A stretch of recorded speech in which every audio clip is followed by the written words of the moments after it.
O Ciência Suja tem o selo da Rádio Guarda-Chuva. Jornalismo para quem gosta de ouvir.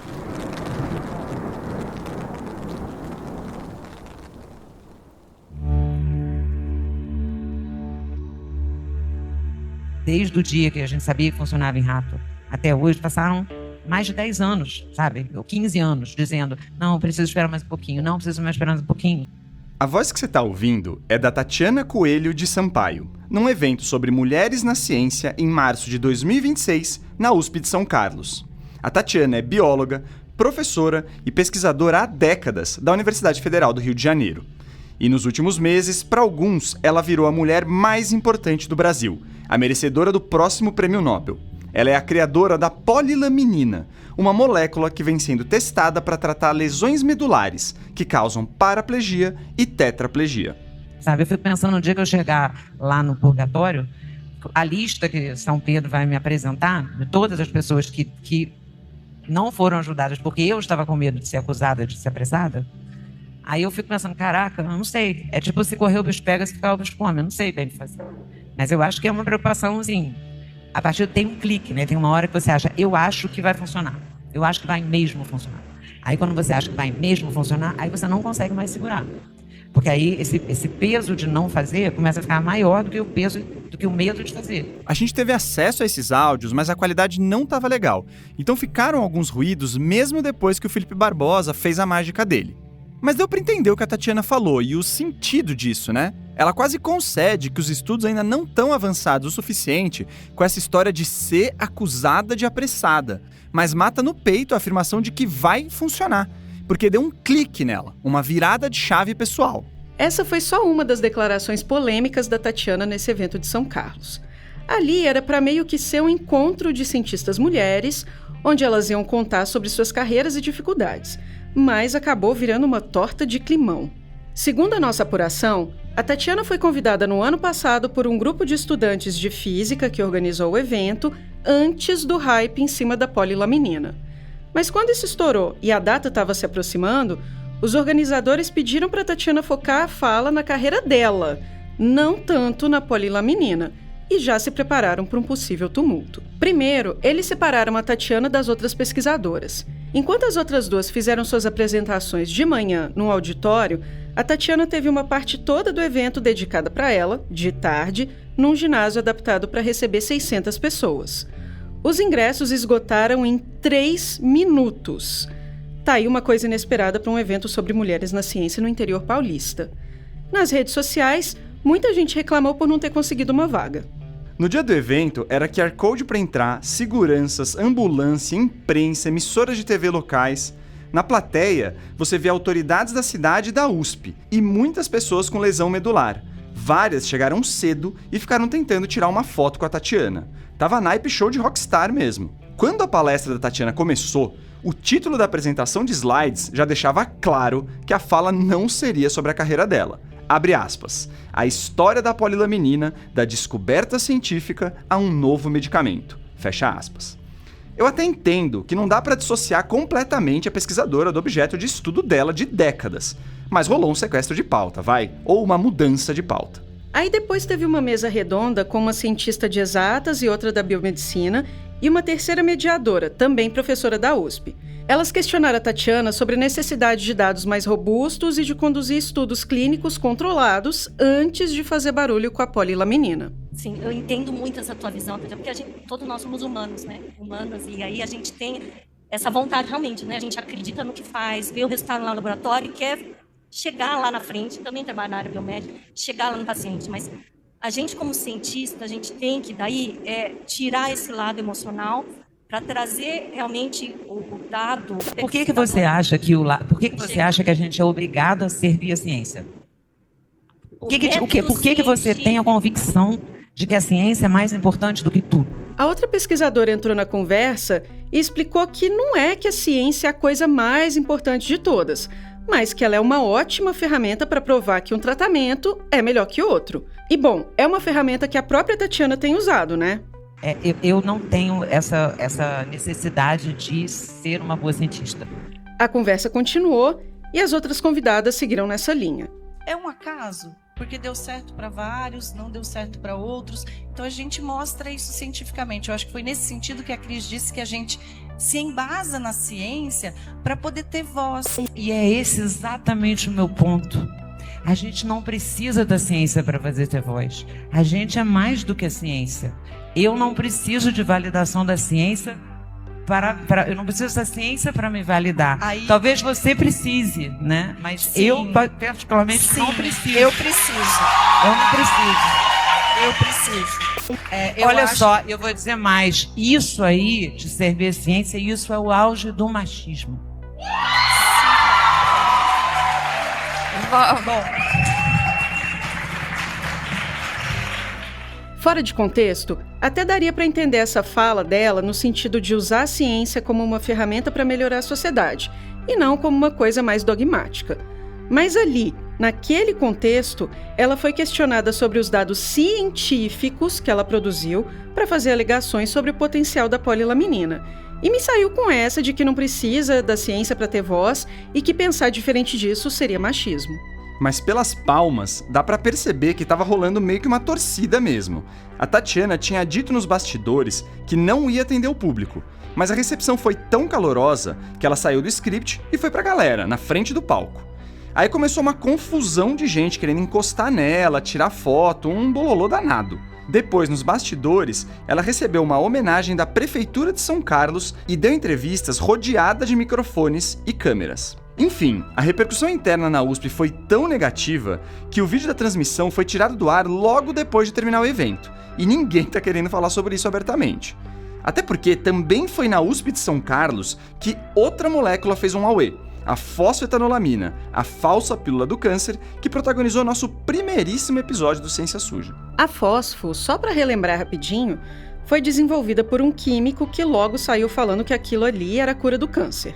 A história se espalhou, gerou comoção nacional, muito paciente ficava fazendo fila no Instituto de Química da USP, alguns inclusive com liminares judiciais na mão. Teve até lei proposta pelo então deputado Jair Bolsonaro para liberar na canetada a produção e uso da fósfo, sem aprovação da Anvisa. E ela foi sancionada pela então presidente Dilma Rousseff, que estava na berlinda com o processo de impeachment. Quem barrou essa lei foi o STF. Só que aí, quando estudaram de verdade os comprimidos em seres humanos, descobriram que eles não tinham efeito nenhum contra o câncer e só estavam afastando as pessoas de tratamentos adequados. A polilaminina não vai ser tratada aqui no Ciência Suja como uma nova fósfo. Ela é uma molécula mais pesquisada, que foi avaliada preliminarmente pela Anvisa e que recebeu cerca de 100 milhões de reais de investimentos da Cristália, uma farmacêutica nacional que adquiriu os direitos comerciais. Já na fósfo, tinha profissional, entre aspas, fumando cigarro na bancada enquanto fazia comprimido para câncer. Mas essa comoção, esse status messiânico de uma pesquisadora e a pressa com certas etapas da ciência trazem umas lembranças nada agradáveis aqui para o time. Então eu não tenho preocupação se é seguro ou não, se ele é eficaz ou não. O que eu preciso fazer é um rito regulatório para entregar documentações para a Anvisa. Tá aí o Rogério Almeida, diretor de pesquisa e desenvolvimento do laboratório Cristália. Esse rito regulatório que ele mencionou, na verdade são os estudos clínicos de fase 1, 2 e 3, o modelo padrão para comprovar em humanos a segurança e depois a eficácia de um remédio. A polilaminina nem começou a passar por esse teste de fogo, que em geral traz mais resultados negativos do que positivos. Mas como deu para ouvir, a impressão é de que essas etapas fundamentais estão sendo vistas como cumprimento de tabela, como se já existisse uma baita comprovação. Nos últimos meses, a polilaminina virou um fla-flu. Mas afinal de contas, as críticas são justas? A Tatiana realmente está com um achado extraordinário nas mãos? E o que nós realmente sabemos sobre a polilaminina? O Ciência Suja mergulhou nessa história. E no meio de tanto ruído e informações contraditórias, traz uma história não fragmentada sobre o caso, inclusive como as partes não contadas por aí. A gente também vai aproveitar para trazer umas reflexões. O que acontece quando uma linha de pesquisa que nem passou pelo primeiro ensaio clínico é bombardeada com tanta pressão externa? Vale gerar essa comoção para a ciência ganhar os holofotes da imprensa? A ciência ganha quando a gente transforma pesquisadores em heróis e remédios em milagres? Ou será que ela perde? Eu sou o Theo Ruprecht. Eu sou a Meg Rodrigues e esse é o Ciência Suja, o podcast que mostra que em crimes contra a ciência, as vítimas somos todos nós. –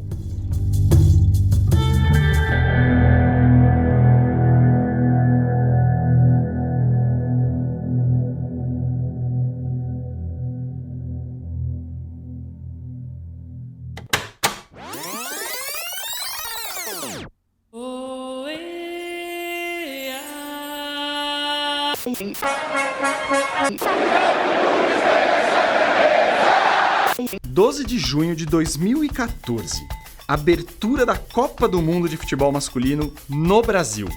Como a gente era feliz, hein? Além de não existir o 7-1, ainda tinha esperança por um hexa em casa que nunca veio. E a gente quase deixou essa Copa com a Argentina. Mas mesmo no meio disso aí, eu lembro de verdade da expectativa em cima de um acontecimento diferente que tava pra rolar. Escuta esse trecho de uma matéria do G1. Pontapé inicial da Copa terá a participação de um jovem paraplégico. Graças a um exoesqueleto controlado diretamente pelo cérebro, ele poderá levantar de uma cadeira de rodas, caminhar alguns passos e dar um simbólico, abre aspas, chute inaugural do campeonato, fecha aspas. Pessoal, o paraplégico é um termo que deixou de ser usado, tá? Mas a gente reproduziu aqui porque a matéria era de 2014. Mas enfim, o mundo conheceria o famoso exoesqueleto do neurocientista brasileiro Miguel Nicoleles. Era uma espécie de armadura que permitiria que pessoas com paraplegia andassem de novo. Só que ninguém chegou a levantar de uma cadeira. E ao invés de metros de caminhada, foi um chute devagarzinho. Tudo isso em 7 segundos na TV. O próprio Nicoleles ficou incomodado com essa exibição a jato, como dá pra ver nessa entrevista pra Globo. Pelo visto, a FIFA não estava preparada para filmar um experimento que vai ser histórico. No ano seguinte, uma lista publicada na revista MIT Technology Review, do Massachusetts Institute of Technology, colocou o exoesqueleto entre os principais fracassos tecnológicos de 2014. O projeto até era promissor, mas a história foi contada de um jeito otimista demais e gerou frustração. Quando a empolgação diminuiu, vieram também as críticas, como o alto custo e a pouca aplicabilidade na vida real. Era um trambolhão, né? Depois de todo o barulho, o exoesqueleto do Nicoleles sumiu do debate público, embora outros exoesqueletos sejam usados na reabilitação de pessoas com problemas de locomoção. Essa história é um exemplo de como promessas de cura para paraplegia e tetraplegia geram muita repercussão. Isso por vários motivos. O impacto da deficiência na vida das pessoas, o capacitismo, o fundo religioso de fazer pessoas voltarem a andar. Imagina ser o cientista que pode dizer, levanta-te e anda, que nem Jesus Cristo na Bíblia? Mesmo que, na prática, isso possa acontecer sem milagre, viu?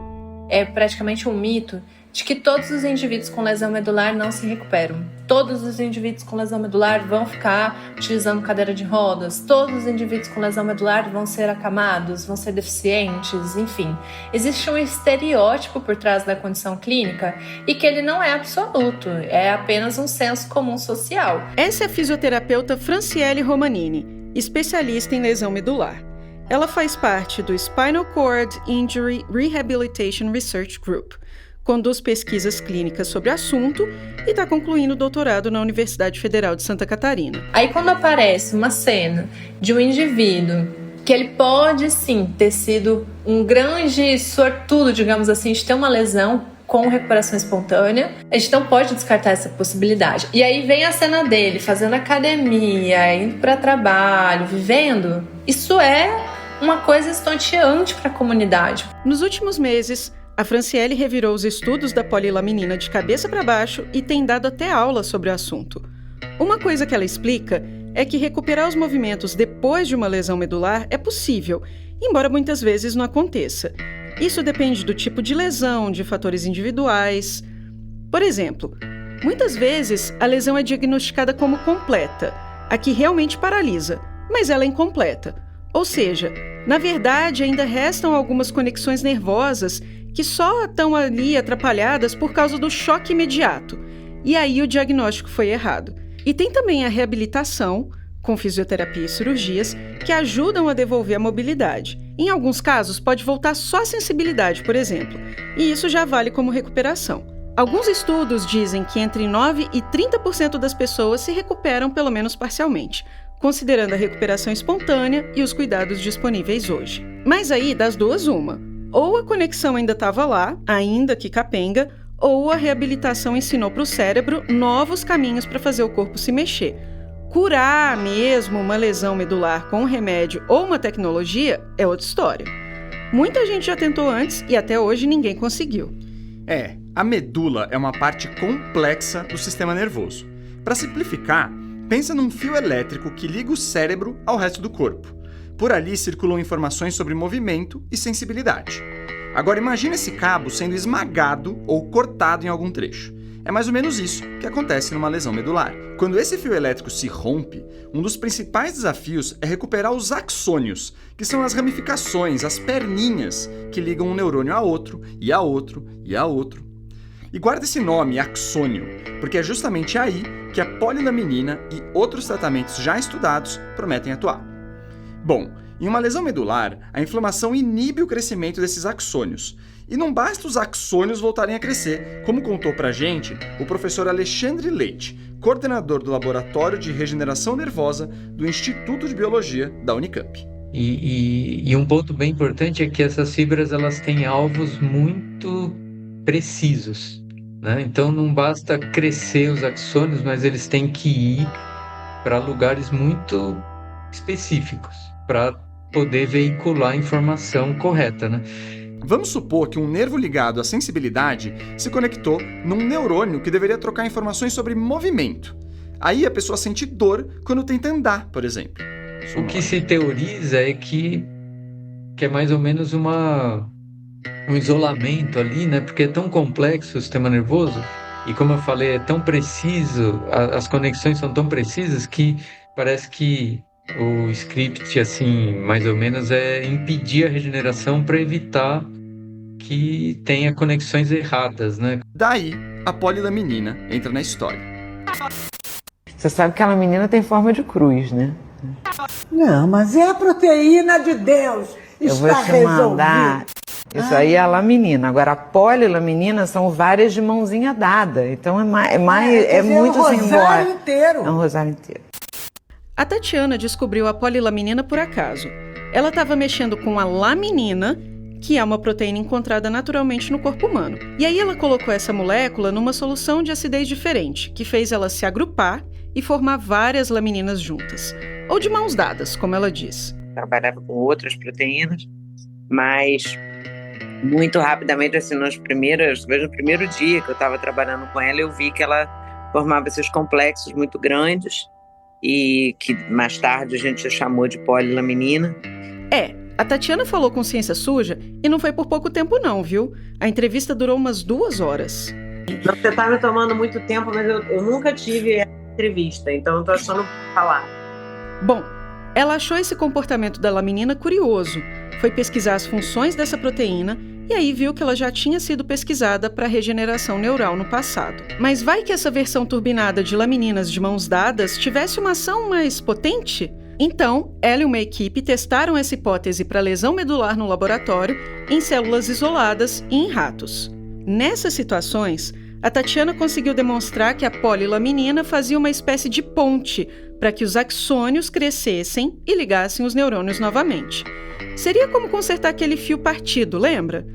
Com esses resultados positivos, a equipe decidiu dar um passo ousado: testar a polilaminina em pessoas.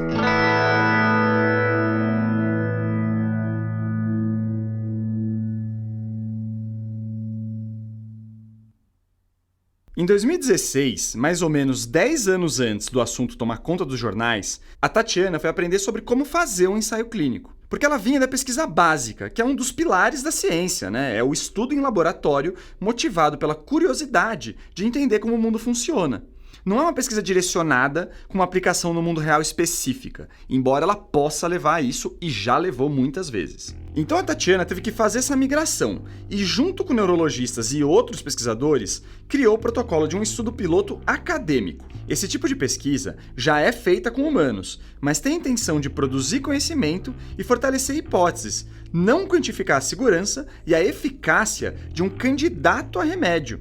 Isso só acontece naqueles estudos clínicos de fase 1, 2 e 3. Mesmo assim, para conduzir um estudo com humanos, a Tatiana teve de receber a aprovação de uma comissão de ética em pesquisa, a CONEP. O estudo foi aprovado com 2 grupos, um de controle, que não receberia a polilaminina, e um que receberia. Foi a própria Tatiana que propôs o grupo controle, mas as coisas mudaram logo depois de aplicar a molécula nos primeiros 2 voluntários. Primeiro era tratado, foi a óbito. O primeiro caso foi um dos óbitos. Aí veio o segundo, tratado de novo. Aí foi tratado, voltou a andar. Eu falei, o que eu faço agora? Então eu não posso privar os pacientes controles de não terem, eu não consigo mais randomizar.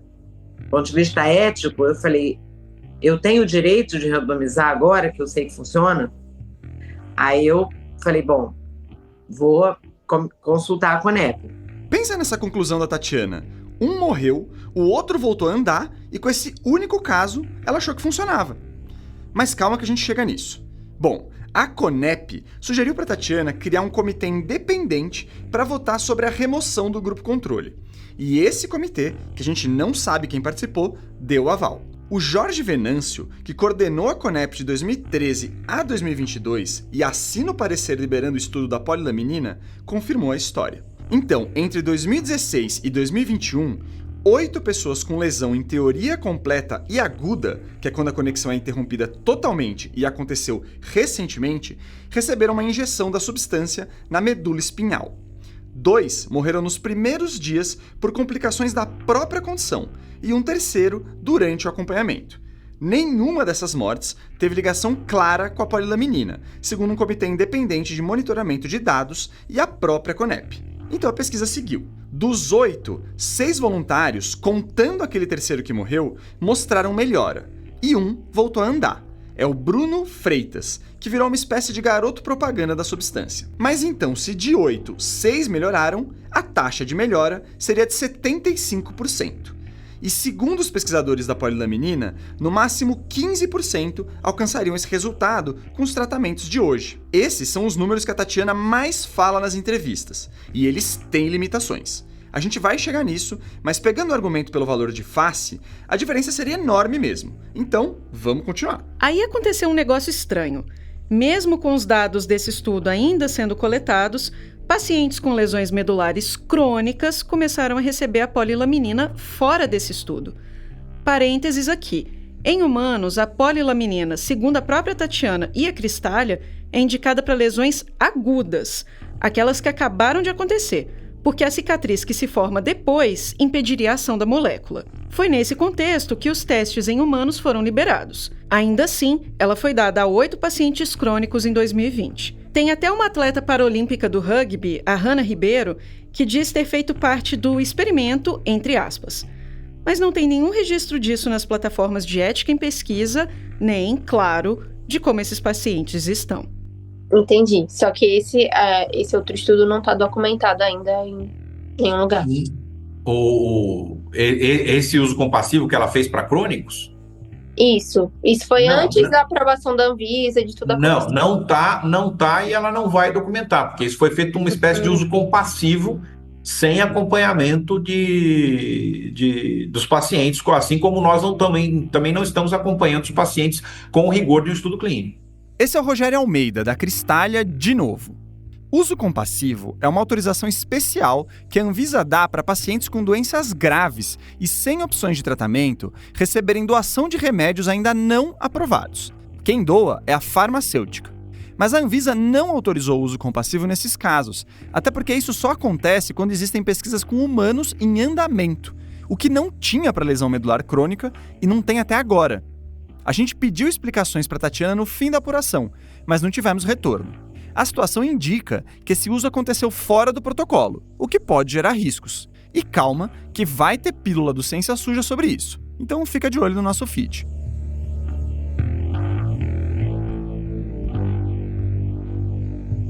Tudo isso aconteceu sem despertar a atenção da imprensa, ainda entre os muros da Universidade Federal do Rio de Janeiro. Mas em 2018, 2 anos depois do primeiro paciente ter recebido a polilaminina, a Tatiana apresentou o trabalho dela para o laboratório Cristália. A Cristália é uma das principais farmacêuticas brasileiras. Ela foi fundada em 1972 e fez uma baita grana na pandemia.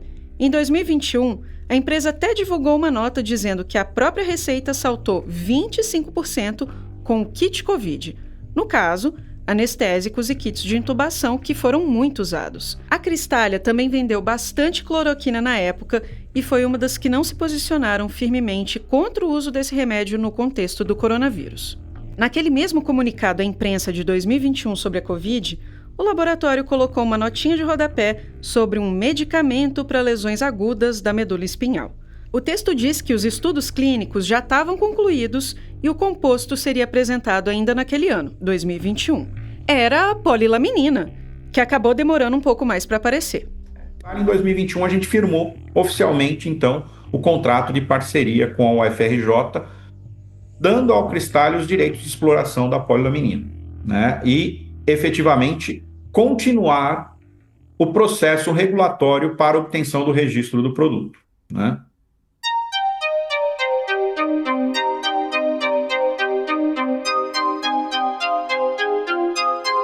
Desde então, a farmacêutica investiu aproximadamente 100 milhões de reais no projeto. Aí vem um silêncio para o público até setembro de 2025, quando a Cristália convocou uma coletiva de imprensa anunciando os resultados do estudo piloto, que estava parado ali desde 2021.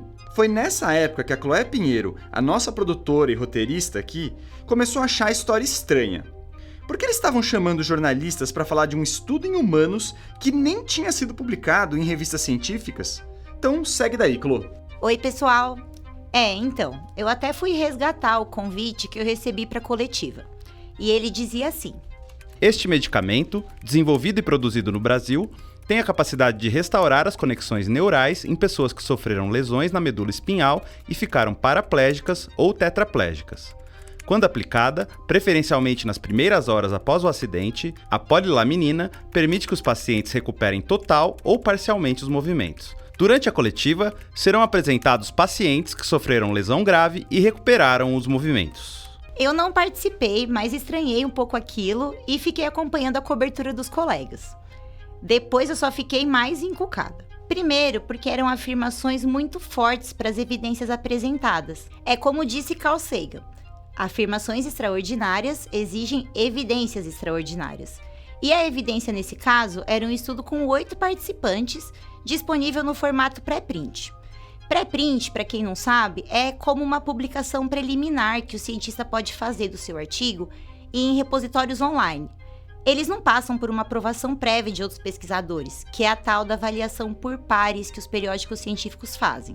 O mecanismo dos pré-prints existe faz tempo, mas ele ganhou força na pandemia, porque permite uma troca de informações mais rápida entre os cientistas, mas os resultados descritos nesses artigos não passaram por uma revisão formal, então basicamente a pessoa pode escrever o que ela quer. Tanto que na pandemia isso gerou muita desinformação. Tinha pré-print falando mal da vacina, de máscara, falando bem de ivermectina, enfim. O próprio pré-print da polilaminina traz a ressalva de que ele não pode ser usado para orientar a prática clínica. E mesmo sendo só um pré-print, demorou para sair. Ele só foi disponibilizado em 2024, 3 anos depois do fim da análise. Então chamar uma coletiva assim já me pareceu um pouco estranho. O segundo ponto é que na coletiva não tinha só profissional de saúde, executivo e pesquisador.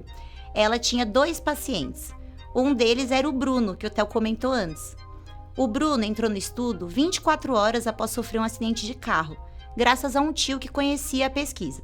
1 ano e meio e muita fisioterapia depois, ele voltou a andar quase sem restrições, e ele foi o único participante desse estudo que conseguiu isso. E assim, gente, relatos isolados não querem dizer muita coisa. Chamar paciente para uma coletiva de lançamento de medicamentos sem nem começar a pesquisa clínica de fase 1 é muito incomum, porque não dá para saber se foi o remédio que fez aquilo no paciente. Só para contextualizar rapidinho. Na fase 1 de uma pesquisa clínica, o objetivo é avaliar a segurança de um suposto tratamento e entender um pouco mais sobre dosagem certa em um número pequeno de participantes. Na fase 2, você testa a segurança e a eficácia em mais gente. E na 3, você confirma isso em larga escala, com muitos voluntários. Então nem a segurança do composto estava comprovada ainda aqui. O terceiro ponto que me chamou a atenção é que a assessoria de comunicação da Cristália lançou uma nota logo depois da coletiva, afirmando ao pé da letra que tinha uma inovação inédita no mundo, abre aspas, já pronta para produção em escala comercial, fecha aspas. Era muita confiança. Enfim, na época as reportagens reproduziram exatamente o que foi dito pela Cristália. E eu fiquei só acompanhando o assunto no meio de outras pautas, até que, no dia 5 de janeiro de 2026, a Anvisa liberou a realização da fase 1 de pesquisa com a polilaminina. E aí, meu amigo, bum! Polilaminina é uma das palavras mais faladas nesses últimos tempos e que tem movimentado o mundo científico. Um tratamento desenvolvido no Brasil tem trazido de volta o que parecia impossível. Uma substância experimental que vem gerando debate e comoção. Em pouco tempo, 30 pessoas receberam a polilaminina via aquele mecanismo de uso compassivo, de doação da Cristália para casos sem outros tratamentos disponíveis. Até março, tinham chegado mais ou menos 70 pedidos na mesa da Anvisa. Aí, esse pessoal começou a gravar vídeo, falando que estava melhorando. E esses vídeos viralizaram. Essa repercussão toda me pegou de jeito e eu comecei a pentelhar os outros ciências sujas pra gente entrar nessa história. Só que o assunto tá em pleno desenvolvimento e cheio de ciladas. Então eu não fiz isso sozinha, eu chamei 2 reforços para esse episódio. A primeira é a Laila Shasta, que trabalha comigo na Veja Saúde. Ela é uma repórter de mão cheia, que ajudou na produção toda e no roteiro. O segundo é o Flávio Emery, farmacêutico, professor da USP de Ribeirão Preto e autor comigo do livro Chloroquination, que investiga o uso de medicamentos ineficazes contra a Covid. #publi. Ele virou tipo um consultor técnico do episódio. Obrigada, viu, Flávio? E escuta só o que ele falou pra gente sobre essa coisa de judicializar. As pessoas podem sempre questionar se essa é uma decisão pessoal, ela vai aplicar e judicializar e querer se responsabilizar por isso. A pergunta que me vem é quem está regulando e controlando isso, né? Então, ninguém. As pessoas que fazem o uso compassivo não estão dentro de um estudo e por isso não recebem acompanhamento próximo. O que a Cristália é obrigada a fazer é monitorar reações adversas e mortes para comunicar à Anvisa. E isso, inclusive, já aconteceu. Então, nesse caos todo, a gente queria começar entendendo por que a Cristália fez essa coletiva toda otimista em 2025, antes da liberação dos testes clínicos. Em uma primeira entrevista com a gente, o Rogério disse que a gente tomou a decisão em setembro de divulgar os achados da polilaminina porque a gente estava recebendo várias demandas de pessoas para saber do estudo, como estava, em que pé que estava. A gente tinha questões políticas também, tinha alguns políticos que estavam nos procurando para entender o que poderia ser feito para poder disponibilizar o acesso a essa medicação o quanto antes. Então seria uma forma de trazer informações corretas diante do interesse da sociedade. Mas depois dessa conversa, eu e a Laila checamos e a gente viu que não tinha interesse sobre polilaminina na internet antes da coletiva e da liberação da Anvisa. O boom veio depois. Então a gente perguntou para ele de novo. Então eu queria entender qual foi a motivação principal de vocês para fazer essa coletiva em setembro. Não era uma coisa falada do ponto de vista da população em si, mas era uma coisa que nós discutimos já em fóruns de inovação da indústria. Então a ideia aqui é mostrar para a comunidade científica e, obviamente, não científica, que nós temos inovação radical sendo feita no país e que, enquanto a gente não tivesse um olhar diferenciado para a inovação radical no país, a gente nunca iria conseguir ter inovação radical no país sendo feita. Então, isso mostrou que a gente precisava puxar essa discussão. E como a gente consegue mostrar tudo isso? Mostrando os resultados que a gente tem e fomentando essa discussão que acabou culminando na própria RDC da Anvisa, que criou o Comitê de Avaliação de Projetos de Inovação Radical. Então tá aí o diretor de Pesquisa e Desenvolvimento da Cristália falando que eles resolveram divulgar os dados para fomentar uma discussão que influenciou os trabalhos da Anvisa.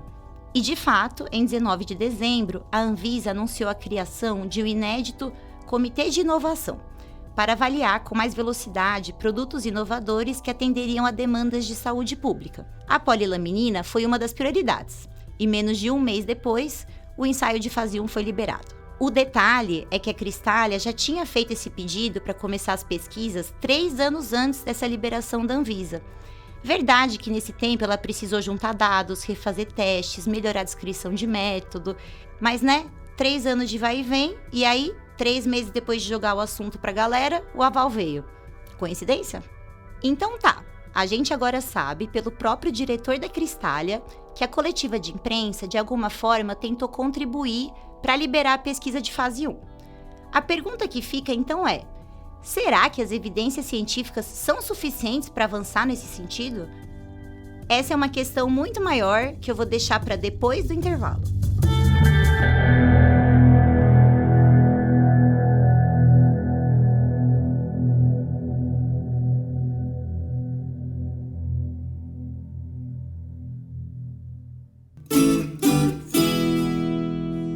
O Ciência Suja é apoiado pelo Instituto Serrapilheira, que promove a ciência e a divulgação científica. Além desse apoio, nós temos um programa de financiamento coletivo justamente para viabilizar apurações complexas como essa, inclusive remunerando de maneira justa produtoras como a Laila Shasta e advogados como Rafael Fagundes, que lê o roteiro todo para se certificar de que a gente não está perdendo a razão.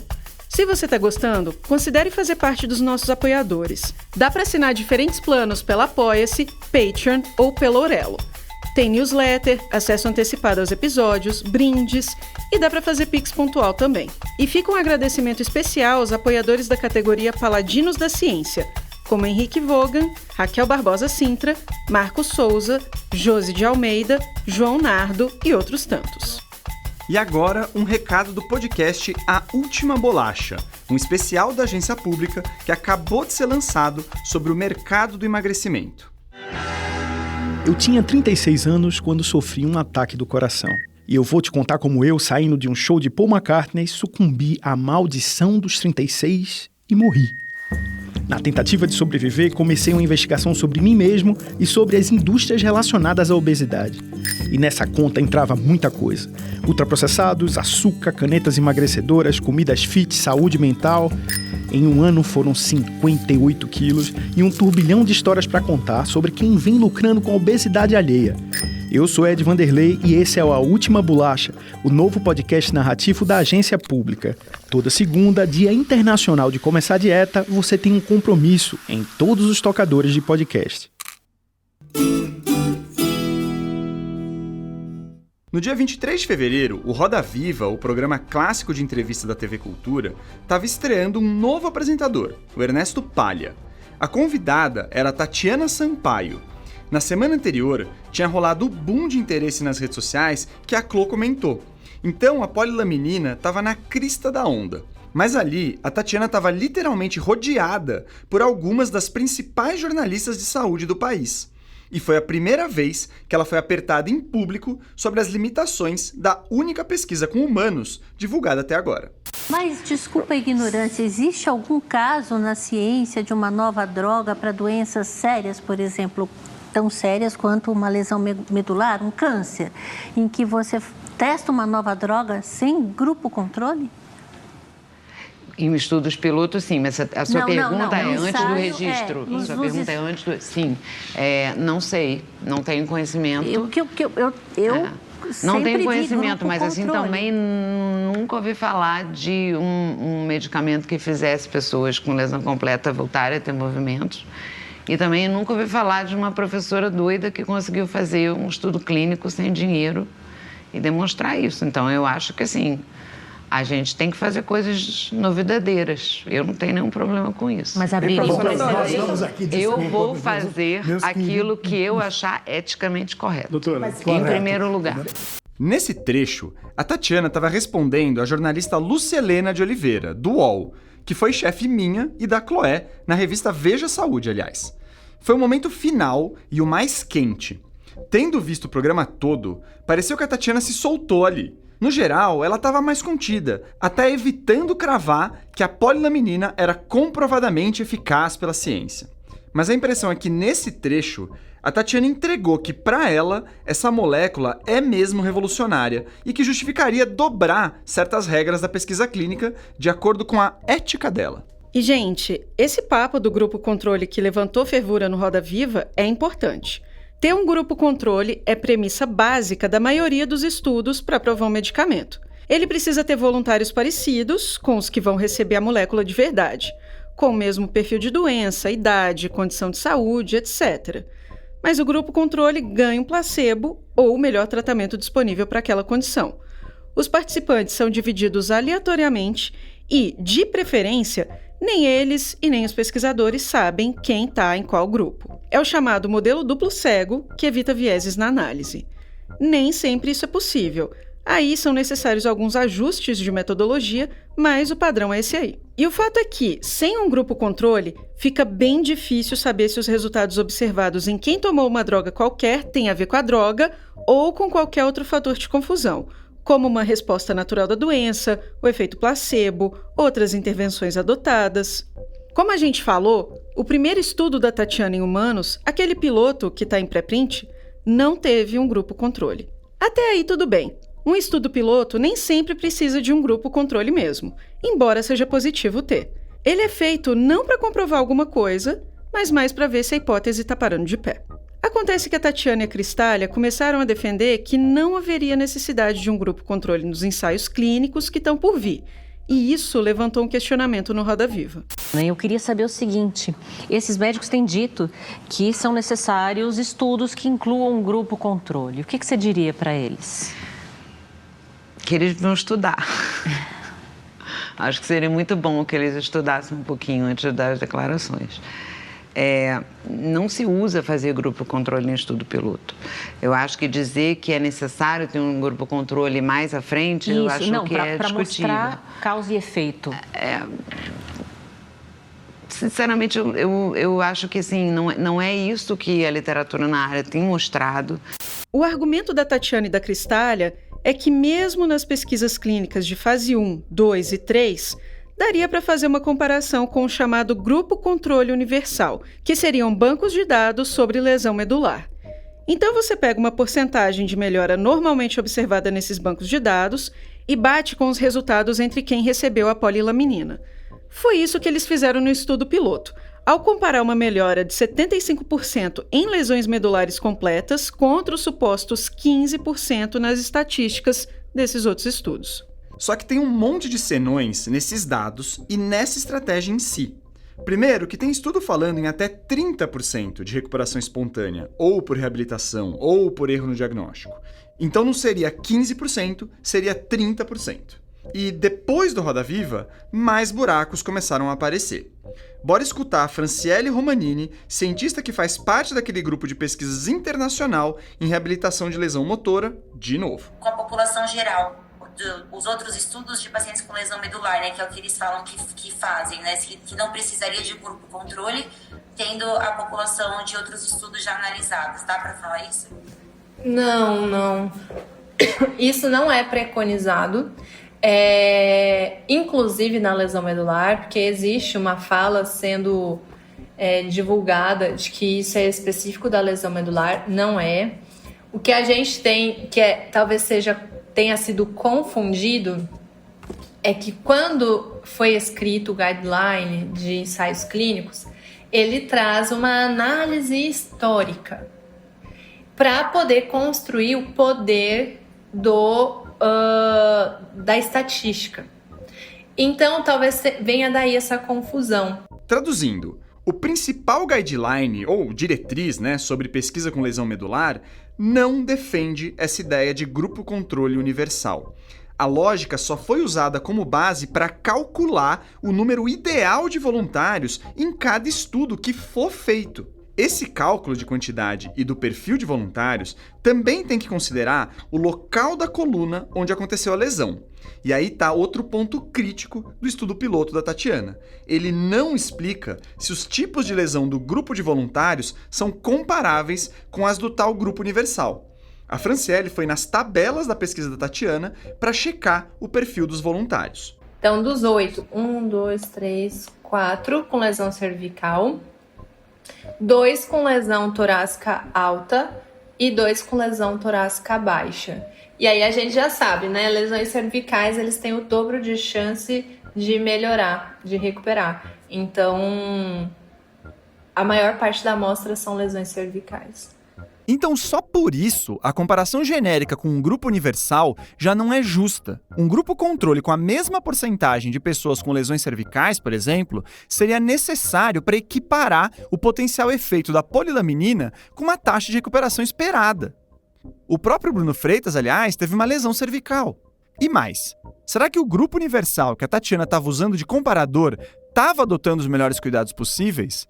O Bruno, o único paciente que voltou a andar no estudo, fez muito mais fisioterapia do que os outros voluntários, por exemplo. Mas, com apenas 8 indivíduos, sendo que desses 8, 3 morrem, eu tenho só 5, é muito difícil eu conseguir fechar um número adequado e comparar isso com o resultado da literatura. Tem que ter muito mais voluntários recebendo a polilaminina e uma base sólida de comparação para garantir que os desfechos, como o do Bruno e de outros pacientes, realmente estão fora da curva esperada. O Cláudio Osvan Martins, gerente da Anvisa envolvido na liberação da fase 1, também comentou sobre isso.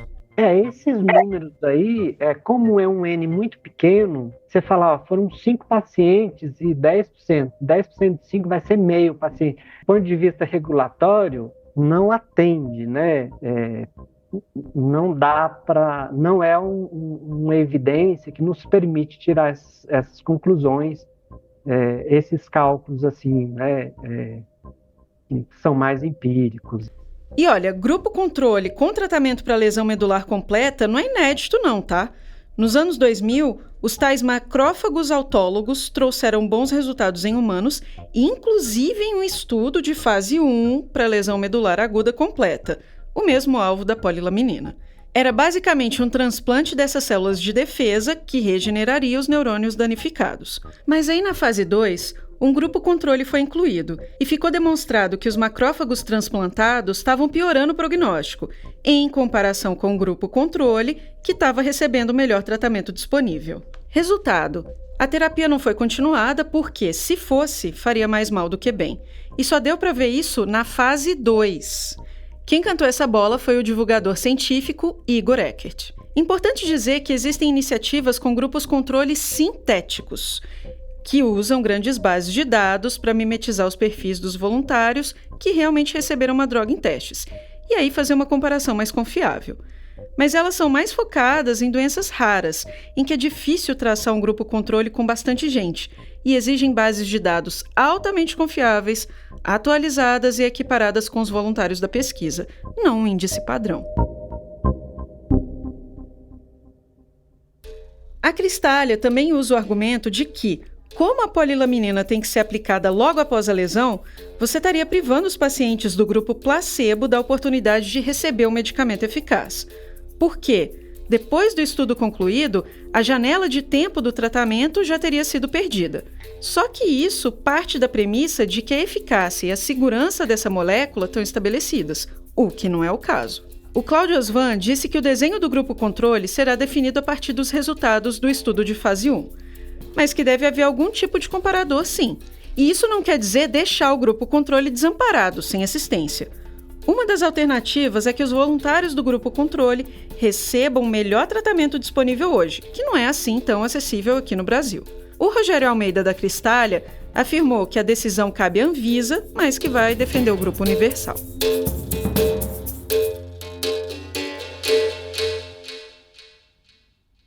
Um outro negócio que chama atenção é o fato do estudo piloto não descrever se os pacientes estavam em choque medular. O choque medular pode acontecer logo depois da lesão e durar dias, mas depois isso melhora.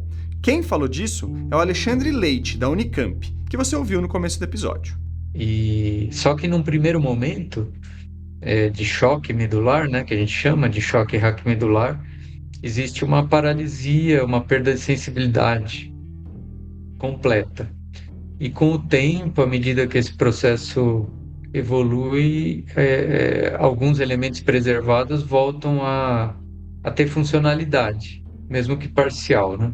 Então, se o paciente, na verdade, ainda estivesse em choque medular e não com uma lesão aguda completa, a chance de recuperação já seria maior, com ou sem polilaminina. A Chloé e a Laila viram inclusive que o artigo em pré-print afirma que não dá para descartar que 2 pacientes poderiam ter uma lesão incompleta, às vezes maquiada por um choque medular. Conta daí, Chloé. Então. E se fosse o caso, eles nem deveriam receber a polilaminina, porque é um risco da injeção dentro da medula gerar uma lesão completa. E a chance de recuperação espontânea de uma lesão incompleta também é maior, então isso comprometeria o resultado. Naquela entrevista enorme, eu perguntei para Tatiana sobre os 2 casos que foram classificados como incertos. Eu acho que não sei o que você está falando, não. Que 2 casos que eram incertos? Eu e a Laila até ficamos assustadas nessa hora. Será que a gente tinha errado alguma coisa na apuração? Mas depois a Tatiana entendeu. Não, tô impressionada que vocês leram no detalhe mesmo. Eu tava vendo, será que eles chegaram nesse detalhe? E danadas. Não é comum, não. Geralmente quem faz entrevista não lê o artigo, não. Aí ela falou isso aqui. O paciente não está em choque medular e tem 72 horas de trauma. O que o diagnóstico que você tiver naquele momento é confiável. O que você tem antes disso é meio... não dá para ter certeza, entendeu? E isso é o que a literatura diz. Mas o que acontece? Se a gente esperasse 3 dias para fazer o diagnóstico certo, a gente ia atrasar o tratamento do paciente. Então, pra gente, a Tatiana falou que eles decidiram aplicar o mais rápido possível, dependendo da estrutura do hospital e das condições do paciente. A gente não vai atrasar o tratamento para esperar o diagnóstico preciso, tá? E paga para ver. Só que depois, essa história mudou. Em uma entrevista para Fabiana Cambrícoli, do Estadão, ela afirmou que o teste físico foi feito sim e que nenhum voluntário estava em choque medular. Ela também enviou para o Estadão uma versão revisada do artigo que tem essa informação e que seria submetido à aprovação de revistas científicas. Essa versão só a Fabi mesmo viu, não está nos repositórios de pré-print. Já no artigo que a gente e os outros cientistas conseguem ler, também faltam dados sobre a evolução dos pacientes. Os dados brutos não foram disponibilizados em números, só em gráficos. E olha só, um dos gráficos mostra a evolução dos participantes e retrata o paciente 1 com uma melhora absurda ao longo de 1 ano. Mas, em outro trecho, o próprio artigo diz que ele morreu no 5º dia de estudo. Então ele morreu, mas continuou melhorando 1 ano depois? A Tatiana afirmou que foi um erro de digitação e que os dados do paciente 1 eram do paciente 2, que era o Bruno. E tudo isso parece que a gente está pegando no pé da Tatiana, até porque não seria exatamente sutil maquiar um dado dizendo que o voluntário teria voltado a andar depois de morto. Mas, vamos combinar que olhando para o todo, esse tanto de inconsistência dificulta a análise da comunidade científica e reduz a confiabilidade da informação.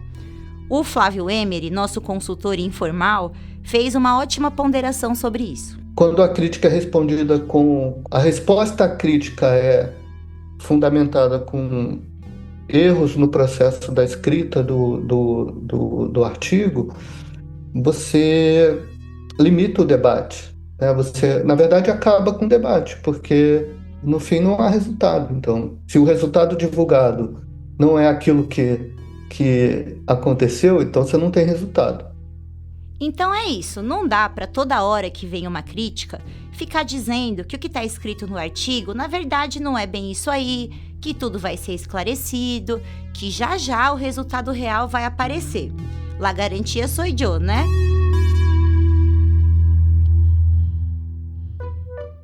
Esse artigo que a Chloé destrinchou foi rejeitado por pelo menos 3 revistas científicas.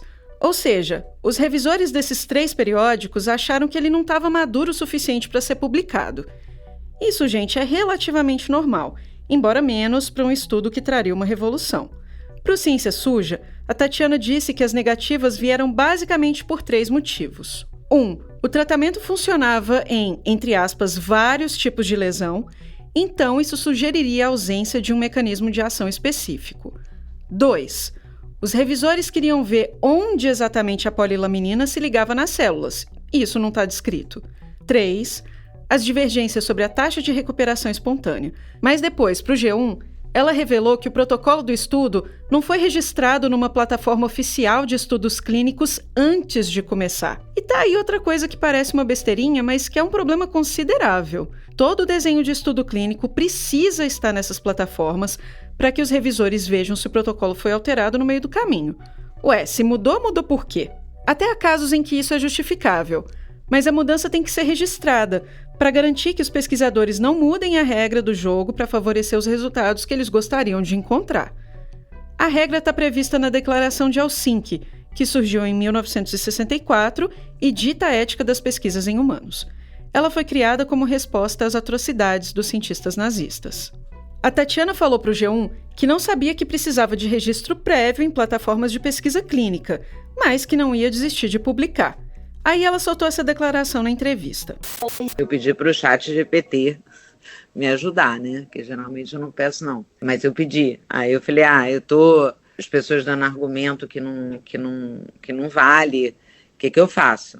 Aí ele me deu vários conselhos, né? Um dos conselhos foi a revista que eu deveria submeter, que eu concordo, foi um bom conselho, né? Que eu devo ir na revista que é a que mais publica estudos clínicos sem grupo controle. A Tatiana pode mesmo não saber de tudo isso porque ela veio da pesquisa básica. E esse é um mundo muito diferente da pesquisa clínica mesmo. É bem cheio de regulações. Mas ela está atropelando uns conceitos básicos também. É a minha visão nua e crua. A dificuldade de transpor, né, da ciência translacional, né, você transpor um resultado de animal para humano, tem nada a ver com ciência nem com a natureza. Porque se funciona em rato, camundongo, é para funcionar em gente, sim. Isso está longe, bem longe de ser realidade. A grande maioria dos potenciais remédios que vão bem nos estágios preliminares, em células ou animais, não demonstram efeitos relevantes em humanos. O Flávio trouxe pra gente um estudo publicado no British Journal of Pharmacology que indica que entre centenas de milhares de moléculas em potencial, só uma pequena fração avança para ensaios em animais e depois para fase 1. E, em média, menos de 10% dos que chegam à fase clínica sobrevivem a ela. Esses fracassos, entre aspas, não são por falta de interesse, até porque a indústria gasta muita grana nisso. Acontece que o corpo humano é complexo e bem diferente de um rato. E para quem acha que as críticas sobre a polilaminina vêm da Big Pharma, só é bom lembrar que são regras como as da Declaração de Helsinki que exigem um maior padrão de qualidade e transparência dessas megacorporações. Para provar isso, o Flávio lembrou de 3 casos que esses protocolos falharam com grandes farmacêuticas e o estrago que isso causou. Então bora de listinha. Número 1. A clássica talidomida, criada pela farmacêutica alemã Grünenthal e aprovada quando ainda não era obrigatório fazer ensaios clínicos randomizados. Ela foi muito usada para enjoos na gravidez e só depois se descobriu que causava malformações fetais e abortos espontâneos. Número 2. O Vioxx, da Merck. Ele era um anti-inflamatório potente que ficou popular nos Estados Unidos, mas ele aumentava o risco de morte, e a farmacêutica viu isso nos estudos, mas não contou imediatamente para as autoridades. Ele só foi retirado do mercado 6 anos depois do lançamento.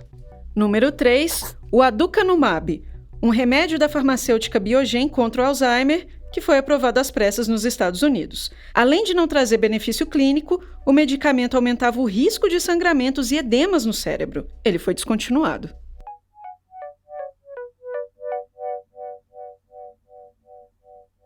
Bom, mas e aí? As evidências atuais justificam a liberação de um estudo clínico de fase 1? A gente perguntou isso para o Claudio Osvan, da Anvisa. E ele falou que, sim, há dados suficientes para iniciar essa etapa, embora o estudo piloto realmente tenha fragilidades. E ressaltando que existem evidências in vitro em animais, e a Cristália refez alguns testes depois, preparou dados complementares, criou uma linha de produção seguindo boas práticas farmacêuticas, enfim, entregou um dossiê parrudo para a Anvisa. O Flávio e outras fontes concordam que há base para ao menos testar a segurança da polilaminina. Mas o Claudio Osvan está preocupado com a comoção social. Ciência séria, ela tem um tempo. Então, a preocupação é que toda essa superexposição, a mídia e redes sociais, que isso não respingue no desenvolvimento de um produto que dá sinais sugestivos de que pode beneficiar esses pacientes. né? O Flávio também colocou a colher nesse ponto. Atrapalha com certeza esses testes clínicos, porque eles são abertos. E como são abertos, há uma influência daquilo que chega a quem está envolvido no processo. Isso certamente tem impacto, seja na agência regulatória, seja nas pessoas envolvidas, as pessoas técnicas, né, o corpo técnico envolvido nos estudos clínicos, ou mesmo os pacientes envolvidos nos ensaios. Por isso que agora seria um bom momento para os principais atores dessa história adicionarem uma dose a mais de cautela no discurso. O que, na boa, segue não acontecendo muitas vezes. A gente está contribuindo, sim, para melhora ou para cura, eu não sei, dessa doença que deixa o paciente amarrado a uma cama ou uma cadeira de rodas, ou até um respirador. Isso a gente tem certeza. A gente está melhorando a condição dessas pessoas. Aí você ouviu Bruno Cortes. Não confundir com Bruno Freitas, o paciente. O Cortes é um dos neurocirurgiões da pesquisa e está envolvido também com o uso compassivo. Enfim, é uma peça-chave da história. E a gente começou a sofrer ataque. É engraçado isso. Quando a gente falou e veio a público que a laminina tinha uma forma de cruz. E ela começou a ser chamada proteína de Deus. É engraçado isso, porque quando a gente fala de Deus, a gente ganha inimigos. E para mim foi muito sintomático. A ciência não anda sozinha, não. Quem criou a ciência foi Deus. O Bruno Cortes chega a fazer vídeos em collab com pacientes que receberam ou que esperam receber um dia a polilaminina. Bom dia, doutora Tatiana. Quero agradecer a vocês por terem me deixado participar e demonstrar aqui a minha satisfação imensa. Já estou conseguindo até sentar. Como a gente falou, em fevereiro, antes do Roda Viva, rolou um movimento atípico nas redes sociais sobre o assunto, que entrou naquela espiral de viralização. Tinha página de fofoca postando vídeo de melhora, perfis nada relacionados com a área de saúde se aproveitando, enfim, tava um pouco estranho. Então a Clô e a Laila perguntaram pro Rogério se a Cristália fez algum tipo de campanha para promoção da polilaminina. Então o que a gente usou na nossa rede social foi ao contrário, para tentar apaziguar um pouco essa euforia toda que foi gerada com relação a isso. Mas pelo menos 2 perfis grandes das áreas de saúde e ciência foram procurados por uma agência de marketing que atende a Cristália para, abre aspas, um projeto estratégico relacionado à polilaminina, com foco no fortalecimento de credibilidade, ampliação de awareness institucional e geração de conversas qualificadas sobre o tema. Fecha aspas. Nós tivemos acesso a essas mensagens e abordamos isso com o Rogério. Ele negou e até parecia surpreso. Não, nós não procuramos ninguém para fazer divulgação nenhuma de polilaminina, nada. Se a informação, se te passar essa informação ela está incorreta. Bom, tem também um monte de oportunistas não ligados à Cristália que investiram grana para turbinar postagens no Instagram ou no Facebook sobre a polilaminina, como a gente pôde ver pesquisando na biblioteca de anúncios da Meta. Tinha post patrocinado de políticos tentando capitalizar em cima dela, com elogios e promessas. Tinha gente vendendo coach religioso e até material pedagógico sobre essa molécula. E no fim, gente, o dinheiro colocado em postagens, mesmo se não vier da Cristália, seja de quem for, né, tá impulsionando artificialmente esse assunto, e de um jeito torto ainda por cima.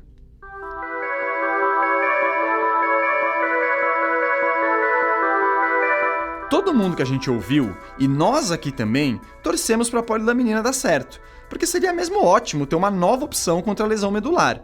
Mas essa torcida não pode se confundir com uma fé cega. Então a associação do milagre que é muito além da esperança. Medicamento é esperança para todo mundo, né? Assim, esperança para um alívio imediato, esperança a longo prazo.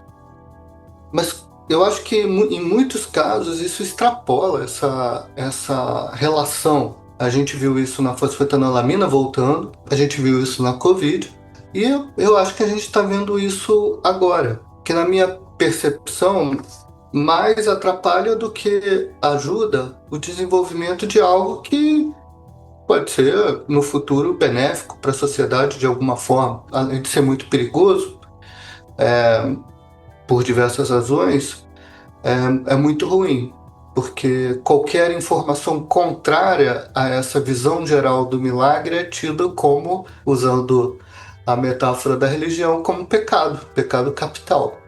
Tem quem defenda que esse caso da polilaminina é uma oportunidade para aproximar a ciência da população. Mas a ideia de um milagre, de uma solução simples para um problema complexo, embora sedutora, pode inviabilizar justamente um debate franco, que coloque a ciência da polilaminina na mesa de bar, não uma treta sobre a molécula em formato de cruz. É só lembrar de novo da fosfetanolamina sintética e da cloroquina contra a Covid para saber que não é nem a primeira, nem a segunda vez que assuntos ligados à ciência geram uma repercussão muito acima das evidências.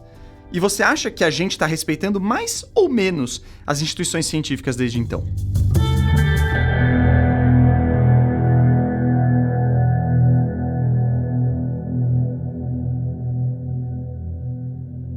A gente pediu para Tatiana uma segunda entrevista para arrematar críticas feitas ao trabalho dela, mas ela mandou um áudio dizendo que não aceitava.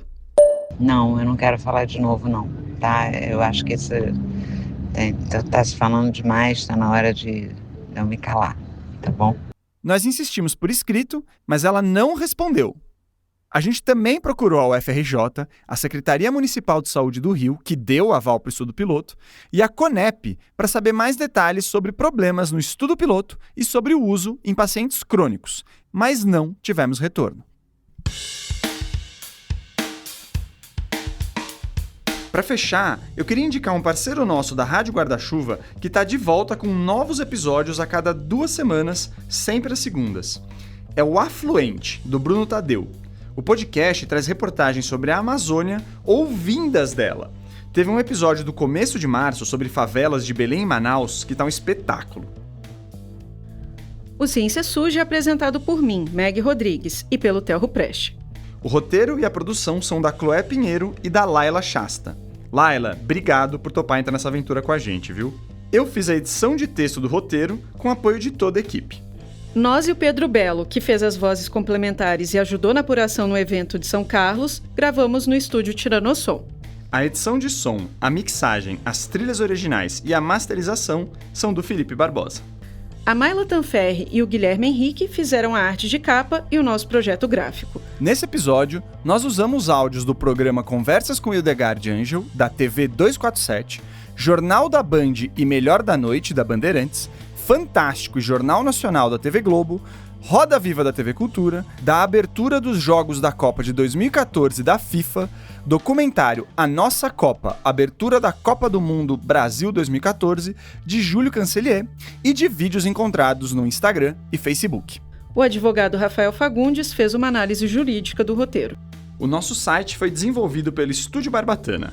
Lá você tem mais informações sobre como consegue ajudar a gente a seguir com Ciência Suja e os bônus que recebe ao participar do financiamento coletivo. É www.cienciasuja.com.br. Você encontra mais informações nas nossas redes sociais, que são tocadas pelo Pedro Belo. O Ciência Suja está no Instagram, Facebook, TikTok, Twitter e Blue Sky.